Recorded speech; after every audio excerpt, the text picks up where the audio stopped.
patriotism, weapons, armies, navies, all that is a sign that we're not civilized yet. Kids will ask their parents, didn't you see the necessity of the machines? Dad, couldn't you see that war was inevitable when you produce scarcity? Isn't it obvious? Of course the kid will understand that you were pinheads, raised merely to serve the established institutions. We're such an abominable, sick society that we won't make the history book. They just say that large nations took land from smaller nations, used force and violence. You'll get history talked about as corrupt behavior all the way along until the beginning of the civilized world. That's when all the nations work together. World unification, working toward common good for all human beings, and without anyone being subservient to anyone else, without social stratification, whether it be technical elitism or any other kind of elitism, eradicated from the face of the earth. The state does nothing because there is no state. There is no state. The system I advocate, a resource-based global economy, is not perfect. It's just a lot better than what we have. We can never achieve perfection.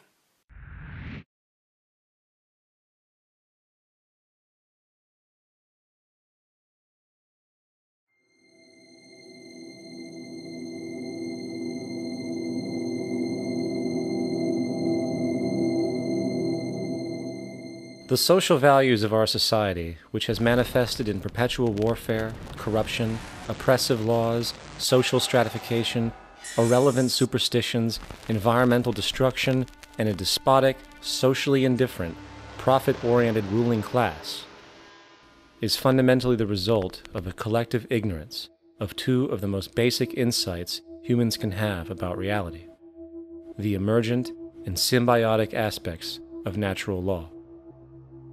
The emergent nature of reality is that all systems, whether it is knowledge, society, technology, philosophy, or any other creation, will, when uninhibited, undergo fluid, perpetual change.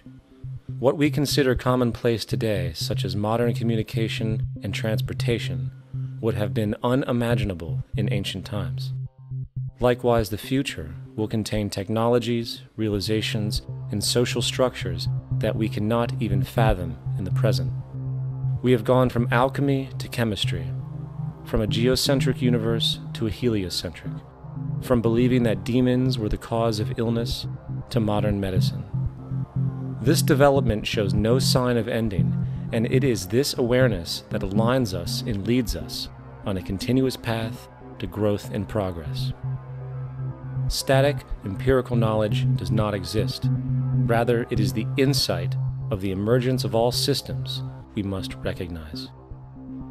This means we must be open to new information at all times, even if it threatens our current belief system and hence identities.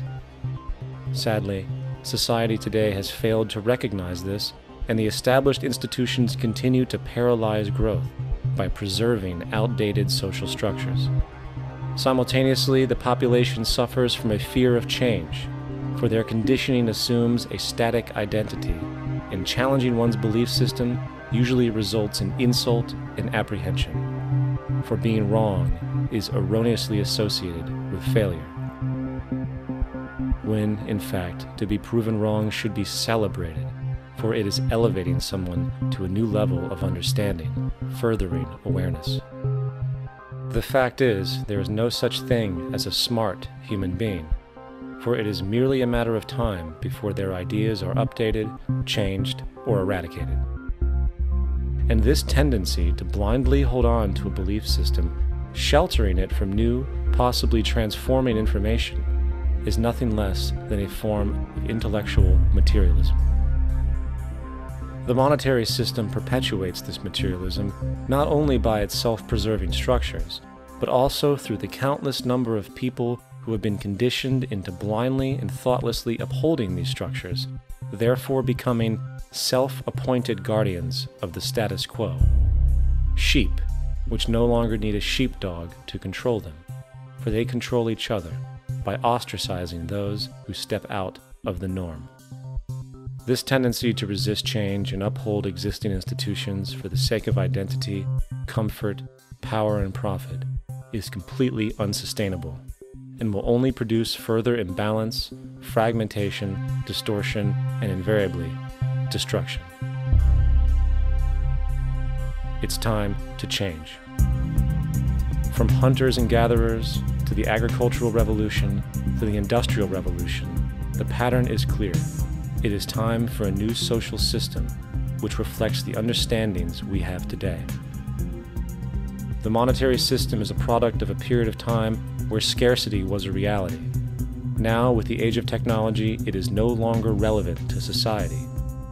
Gone with the aberrant behavior it manifests. Likewise, dominant worldviews, such as theistic religion, operate with the same social irrelevancy.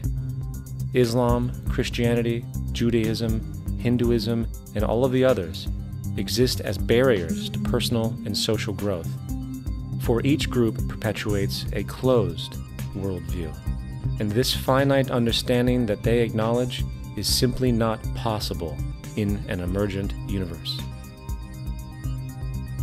Yet, religion has succeeded in shutting down the awareness of this emergence by instilling the psychological distortion of faith upon its followers, where logic and new information is rejected in favor of traditionalized, outdated beliefs. The concept of God is really a method of accounting for the nature of things. In the early days, people didn't know enough about how things formed, how nature worked, so they invented their own little stories. And they made God in their own image. A guy that gets angry. When people don't behave right, he creates floods and earthquakes. They say it's an act of God.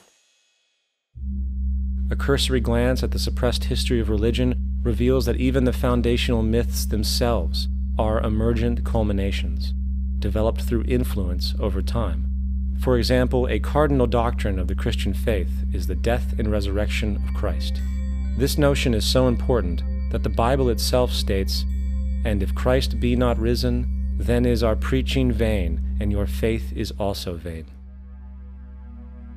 Yet it is very difficult to take this account literally, for not only is there no primary source denoting this supernatural event in secular history, awareness of the enormous number of pre-Christian saviors who also died and were resurrected immediately puts the story in mythological territory by association.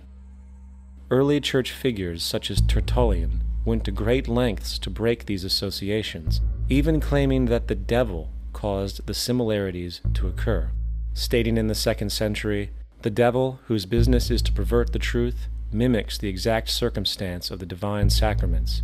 He baptizes his believers and promises forgiveness of sins. He celebrates the oblation of bread and brings in the symbol of the resurrection.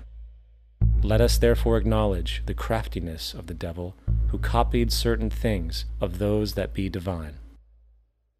What is truly sad, however, is that when we cease the idea that the stories from Christianity, Judaism, Islam, and all the others are literal history, and accept them for what they really are, which are purely allegorical expressions derived from many faiths, we see that all religions share a common thread, and it is this unifying imperative that needs to be recognized and appreciated. Religious belief has caused more fragmentation and conflict than any other ideology. Christianity alone has 34,000 different subgroups. The Bible is subject to interpretation. When you read it, you say, I think Jesus meant this. I think Job meant that. Oh no, he meant this. So you have the Lutheran, the Seventh-day Adventist, the Catholic, and a church divided is no church at all. And a church divided is no church at all.